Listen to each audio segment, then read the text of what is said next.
اس لیے عمر فاروق رضی اللہ تعالیٰ فرماتے ہیں کہ مجھ پر جب بھی کوئی مصیبت آتی ہے وہ 4 نعمتیں لے کر آتی ہے، کوئی مصیبت ایسی نہیں جو نعمت کے بغیر آئی ہو۔ فرمایا کہ سب سے پہلی نعمت یہ ہے کہ وہ جتنی مقدار پہ آتی ہے شکر اس سے زیادہ مقدار نہیں ہوئی، جتنی مقدار کی مصیبت آتی شکر اس سے زیادہ نہیں آئی، اگر زیادہ آتی تو میں کیسے صبر کرتا؟ تو فرمایا کہ اس سے زیادہ نہ آنے پہ شکر کرتا ہوں۔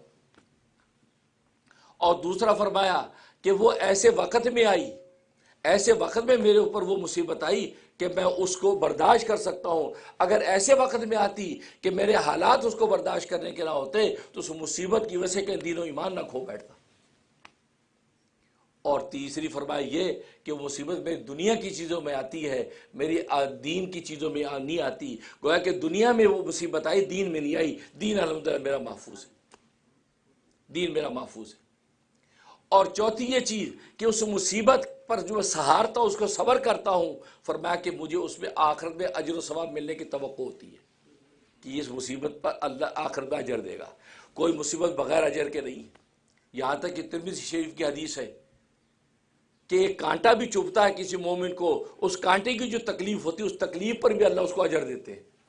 یعنی مومن کی زندگی نفع ہی نفع ہے، ایمان آپ کا کامل و شرک اس کے اندر نہ ہو۔ فرمایا کہ مومن کی زندگی نفع ہی نفع ہے، کوئی بھی تکلیف آئے گی اجر ملے گا۔ یہاں تک حدیث میں فرمایا اگر ایک جیب میں پیسے رکھے ہیں اور ضرورت کے بعد دوسری جیب میں ڈھونڈنے لگا تو ٹینشن ہو جاتی نہیں، یار پیسے کہاں گئے، یوں ہاتھ مارتا ہے، تو حالانکہ رکھے ادھر تھے، سمجھا ادھر۔ وہ جو فرمایا حدیث میں یہ جو اس کو جو چیز ٹینشن ہوئی کہ یار پیسے کہاں چلے گئے، فرمایا ٹینشن پر بھی اللہ اجر عطا فرماتے۔ اور اجر کیا چیز ہے یہ تو وہیں جا کے پتہ چلے گا اجر کہتے کس کو ہے، اجر کہتے کس کو ہیں۔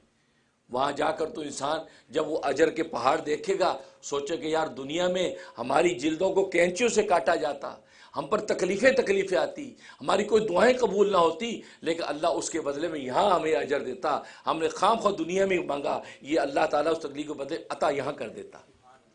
اجر کی شان وہاں دیکھ کر ہی کرے گا۔ تو دیکھو اتنی سی جو ٹینشن ہے کہ پیسے ادھر سے ادھر ہے، تو نبی نے فرمایا اس پر ہی اس کو اجر و ثواب مل رہا ہے۔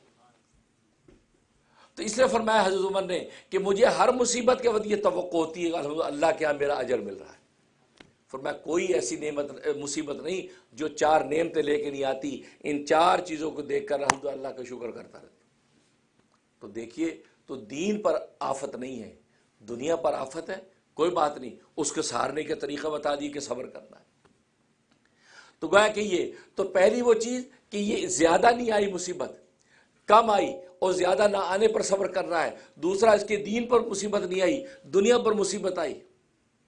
اور تیسرا فرمایا کہ آخرت میں ثواب کی توقع، انسان ثواب کی توقع رکھتا کہ یار آخرت میں مجھے اس کا اجر و ثواب ملے گا، آخرت میں اجر و ثواب ملے گا، لہٰذا اس وجہ سے اس مصیبت کو برداشت کرتا ہے۔ تو گویا کہ اس کے دین اس کے اس صبر کرنے کی وجہ سے آخرت میں اللہ تبارک و تعالیٰ جو ثواب عطا فرماتے۔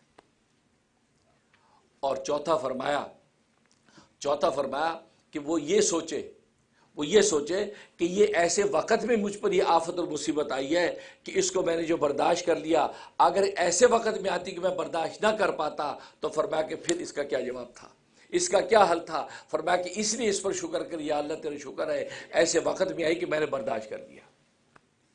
اور ظاہر ہے کہ یہ اللہ کا تو اعلان ہے کہ لا یکلف اللہ نفس الا وسعها، اللہ تبارک و تعالیٰ کسی پر کوئی مصیبت اس کی وسعت سے زیادہ ڈالتے نہیں، جتنی اس کی طاقت اور سہار ہوتی ہے اللہ تبارک و تعالیٰ اتنی آفت و مصیبت ڈالتے ہیں۔